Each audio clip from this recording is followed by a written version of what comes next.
Bonjour à toutes et à tous et bienvenue dans cette nouvelle vidéo. Aujourd'hui, je suis ravie de vous retrouver pour vous présenter du coup un unhaul. Donc en gros, les livres dont je vais me séparer et que je vais déposer dans ma boîte à livres. En fait, j'ai laissé traîner cette vidéo, donc en fait, j'en ai déjà mis dans la boîte à livres, donc voilà.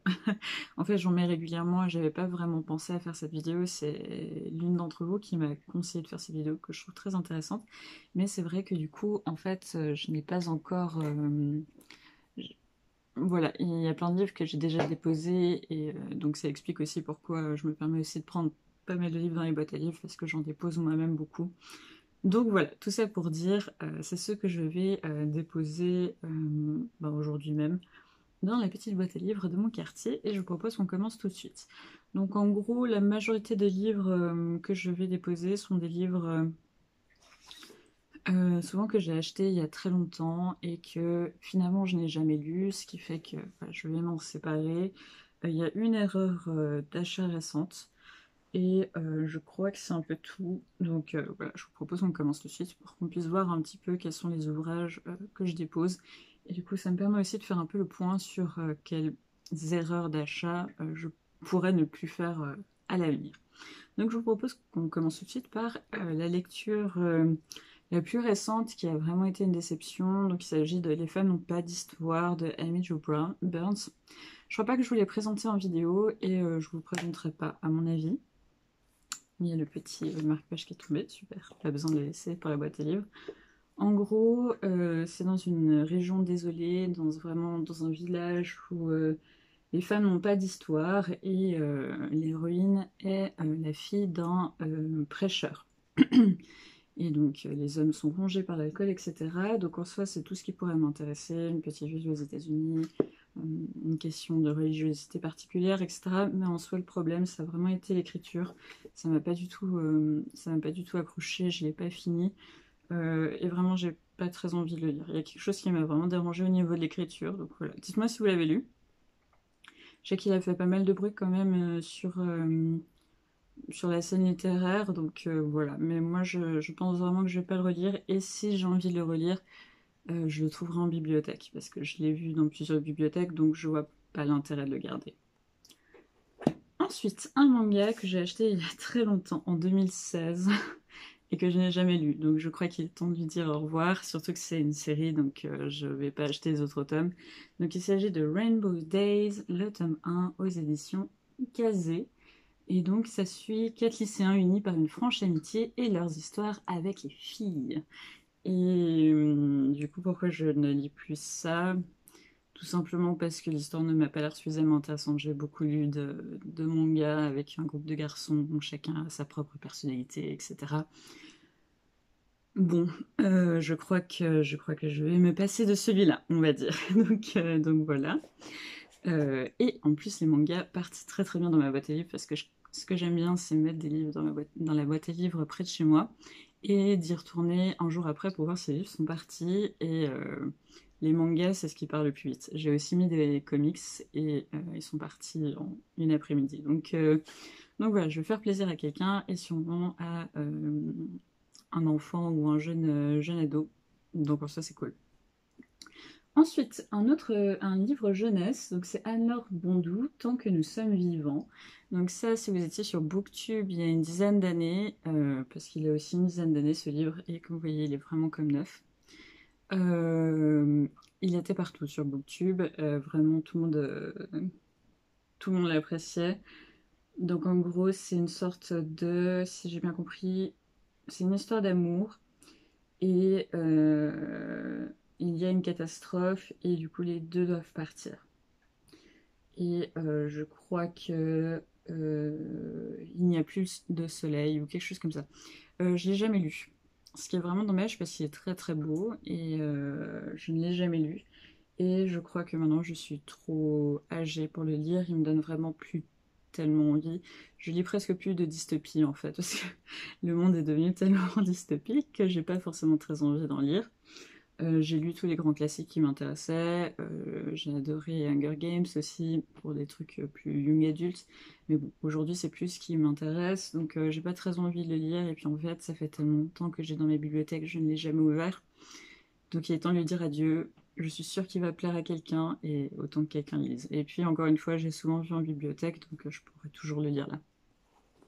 Ensuite, un autre très grand classique de BookTube d'il y a une dizaine d'années, La forêt des cœurs glacés de Anne Ursu. Donc très très jolie couverture aussi, aux éditions Seuil. Donc là, c'est Hazel et Jack qui aiment se réfugier dans les histoires, et un jour Jack disparaît et Hazel va le chercher dans une forêt magique. Et ce qui m'avait plu, c'est qu'apparemment c'était sous forme de conte, tout le monde disait qu'il était incroyable, etc.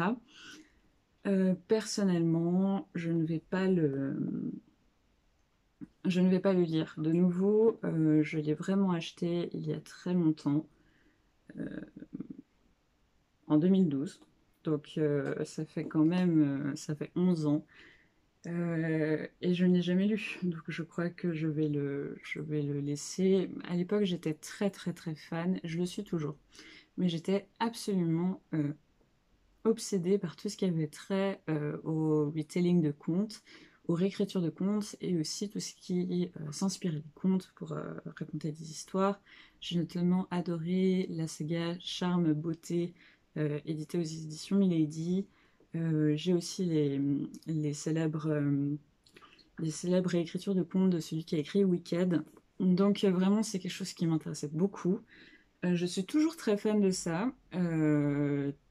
Toutefois, j'ai un peu plus de mal avec la littérature jeunesse, dans le sens où ça me plaît toujours beaucoup. Mais clairement, en fait, on est sur ces vieilles éditions Seuil, où en fait c'est écrit très très gros, et le livre va s'abîmer. Donc déjà, moi, ça me posait problème. C'est une des raisons pour laquelle je ne l'avais pas lu. Et au final, à force de le voir partout, à force d'en entendre parler, à force que les années passent, finalement, j'ai pas spécialement envie. En plus, celui-ci a vraiment eu un énorme succès, donc je sais très bien que je peux le retrouver en bibliothèque. Donc voilà, je pense que là aussi, il fera un heureux. Il est vraiment, ou une heureuse, il est comme neuf, donc voilà. Il a survécu à 6 déménagements, donc je crois qu'il est temps de lui dire au revoir. Ensuite, un autre manga, donc c'est Mimic Royal Princess de Yoshikihiro Utako, d'après l'idée originale de Musashi Nozenko, aux éditions Doki Doki, donc le premier tome.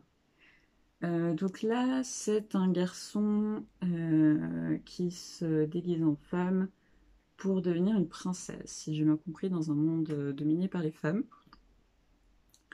Il m'avait plu parce que je trouvais que les dessins ressemblaient beaucoup à ceux de Black Butler, qui est un de mes mangas préférés, voire peut-être mon manga préféré.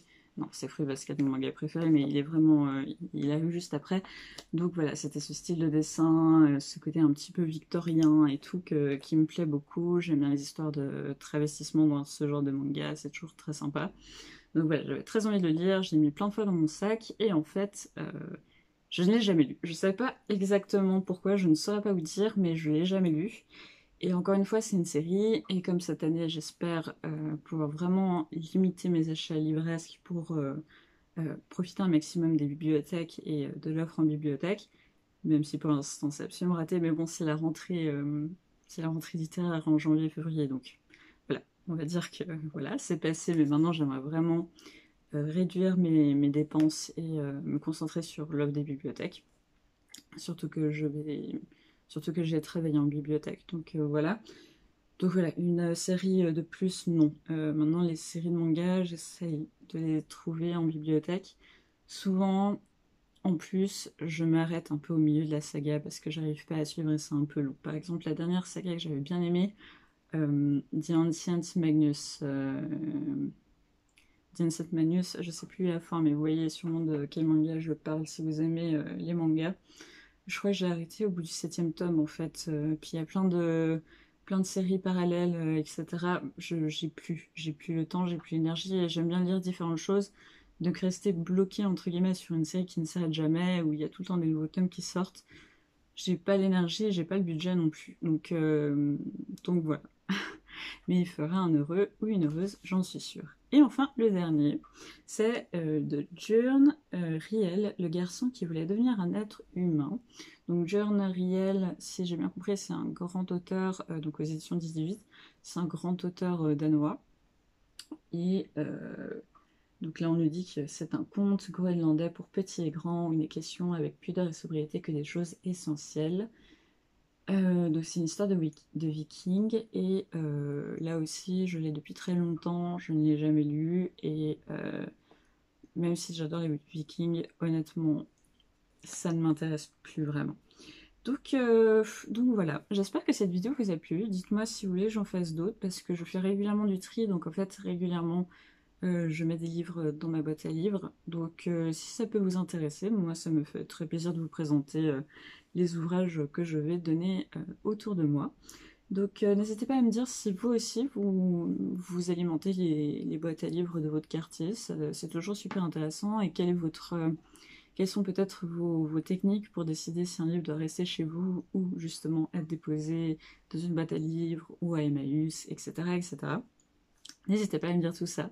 N'hésitez pas à vous abonner si ce n'est pas déjà fait, à laisser un commentaire, ça fait toujours plaisir, et je vous retrouve très bientôt pour une prochaine vidéo. Ciao!